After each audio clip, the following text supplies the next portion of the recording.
আজ আমি রান্না করব টাটকা শিং মাছ। শিং মাছ, মাগুর মাছ, কই মাছ এগুলো আমি টাটকা রান্না করব। তো আপনার ভাইয়া মাছ নিয়ে আসছে, মাছ আনতে যায় কি ঘটনা ঘটাইছে, মাছ নিয়ে আসছে শপিং ব্যাগে করে। শপিং ব্যাগে করে মাছ নিয়ে আসতে যায় শপিং ব্যাগটা ফুটো হয়ে গেছে। কারণ এটা মাগুর মাছ, শিং মাছ, কই মাছ আছে এর ভিতরে।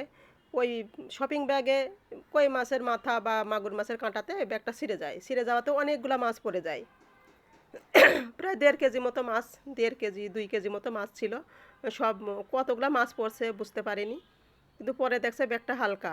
তখন ফুটা দেখে তখন আবার পলিথিন দিয়ে মাছটা জড়াই নিয়ে আসছে।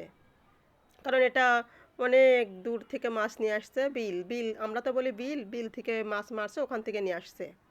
তো শেষমেশ দেখেন আর এই অল্প কয়টা আছে। মানে কিছু করার নাই, কি আর করা, এগুলোই রান্না করে দেব। এই তো আর এই কটা আছে। তো এখন মাছগুলো আমি কুটে নেব, কুটে নিয়ে আজকে রান্না করব। তো কুটে নিয়ে ধুয়ে চলে আসলাম আপনাদের মাঝে। এখান থেকে কিছুটা রান্না করব আর কিছুটা আমি রেখে দেব।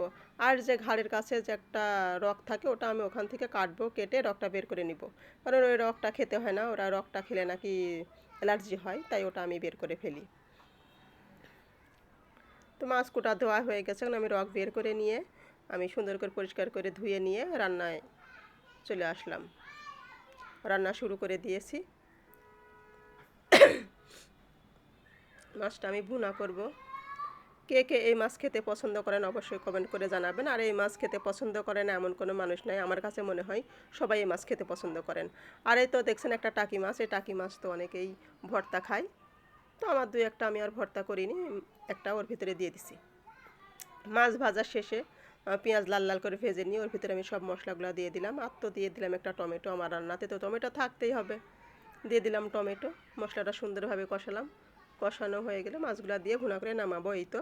আর আমার ভিডিও যদি ভালো লেগে থাকে অবশ্যই লাইক কমেন্ট শেয়ার করে পাশে থাকবেন। আর যদি ভালো লাগে থাকে তাহলে অবশ্যই শেয়ার করে দেবেন, প্লিজ প্লিজ একটু শেয়ার করবেন, আপনারা পাশে থাকবেন।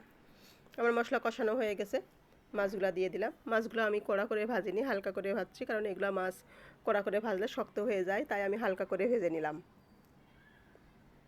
মাছটা দিয়ে মশলার সাথে একটু কষাই নিচ্ছি, কারণ কষালে মাছটা খেতে ভালো হবে, মশলাপাতি ভিতরে সুন্দরভাবে ঢুকে যাবে, এই জন্যই।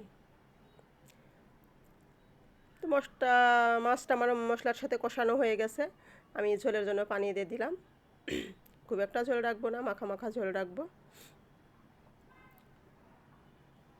তো দেখতেই পাচ্ছেন আমার রান্নাটা হয়ে গেছে। রান্নার শেষে আমি ধনিয়া পাতা আর ভাজা জিরার গুঁড়া দিয়ে নামিয়ে নেব। তো সে পর্যন্ত সবাই ভালো থাকবেন, সুস্থ থাকবেন। নতুন অন্য কোনো ভিডিও নিয়ে আপনাদের সামনে হাজির হব। আমার জন্য দোয়া করবেন। আল্লাহ হাফেজ, আসসালামু আলাইকুম।